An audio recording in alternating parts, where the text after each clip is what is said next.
Thank you so much. Thank you to 350 Juno for organizing this terrific event. Thank you all, you climate warriors, for coming out here today to stand strong for climate. We need you. I'm especially inspired to see all of the youth here today. We need that generational change. Boy, do we. So, as you heard, my name is Zach, and I have this background in climate science. But I walked away from that world to go into climate education and climate activism. And why? Because the science is mature. You all know that. We know what's happening. We can see it in the wildfires that are rampaging across our state, in Arctic villages tumbling into the ocean, in extreme water temperatures that are killing our salmon. We know what's happening. And what's more, we know what to do about it. We know how to fix it. The renewable energy solutions are banging down our door. And so why aren't we fixing it? How on earth are carbon emissions still on the rise? What's stopping us? Well, let's go back and let's see how we got here. Half a century ago, Exxon knew about the dangers of climate warming and chose to bury that truth from the rest of us. Instead of owning up to that knowledge, they spent millions on a highly funded, well-organized, decades-long campaign to discredit the science, to mislead and confuse their investors and the general public. And along the way, they've used their power and wealth to corrupt our democracy, lobbying aggressively for generous subsidies and for policies beneficial to the fossil fuel industry at the expense of renewables, and funding lavishly in the billions the election campaigns of their favorite climate-denying politicians. Now, we in Alaska know a little something about this, don't we? Yeah, we do. And together, the fossil fuel industry and their climate-denying enablers in Congress have stymied, blocked, torpedoed all meaningful steps towards climate action and legislation over the past 3 decades. Which brings us to the modern day. The best science tells us that we need to leave 80% of proven fossil fuel reserves in the ground in order to maintain a livable world like the one that we know and love. You think the fossil fuel industry is going to let that happen? No. Hell no. Because all that unburnable carbon is worth some $20 trillion in profits. They're not going to leave $20 trillion in the ground. They're going to burn it all. And what's more, they're doubling down. They're out there exploring for more. Of all we know that exists in the world today of fossil fuels, 80% needs to stay in the ground, and yet right now, as we speak, they're out there exploring for more. These actions by the fossil fuel companies are criminal. I would call it the greatest crime in the history of humanity.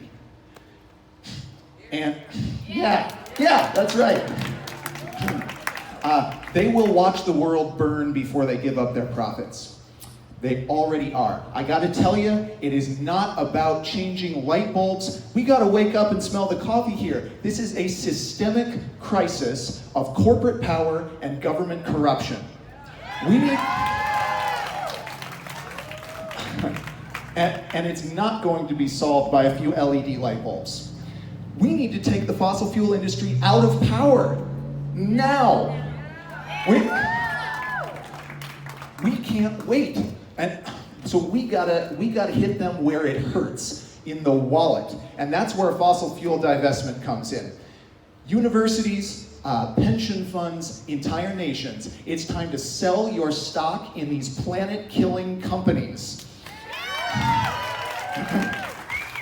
Drop them like a bad habit.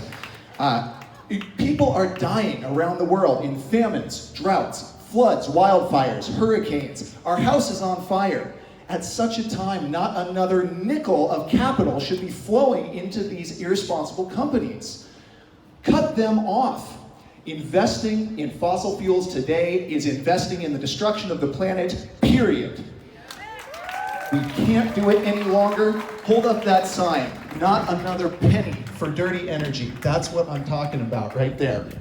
Now, What do we know about fossil fuel divestment? One, fossil fuel divestment is mainstream. To date, activists have secured some $8 trillion in fossil fuel divestment commitments from over 1,000 institutions globally. That ain't pennies. Two, fossil fuel divestment works. In 2016, Peabody Coal, the largest coal company in the world, filed for bankruptcy. It's cited as one of the reasons the divestment movement. They couldn't generate capital for their new projects, which is exactly as it should be. The last thing the world needs is a new coal mine. And it turns out, and this is the whole point, if you stop investing in these things, they stop happening. Now, number three, fossil fuel divestment is good business. Early divestors have made out like green bandits because the fossil fuel sector has systematically and woefully underperformed the rest of the market over the last few years. Just days ago, ExxonMobil, for the first time in history, fell out of the S&P 500's top 10 companies.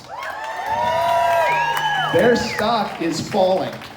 You better get your money out before the fossil fuel ship sinks. Now, just down the hill is the International Forum of Sovereign Wealth Funds, whose member funds collectively manage something like $5.5 trillion. Imagine all the good they could do if they took all that capital out of the causes of this crisis and reinvested it in the solutions. Imagine the world we could build. Now, the fossil fuel companies have brought us to the brink of catastrophe, but we are not over the edge yet. This is a pivotal moment. We're all part of the movement now.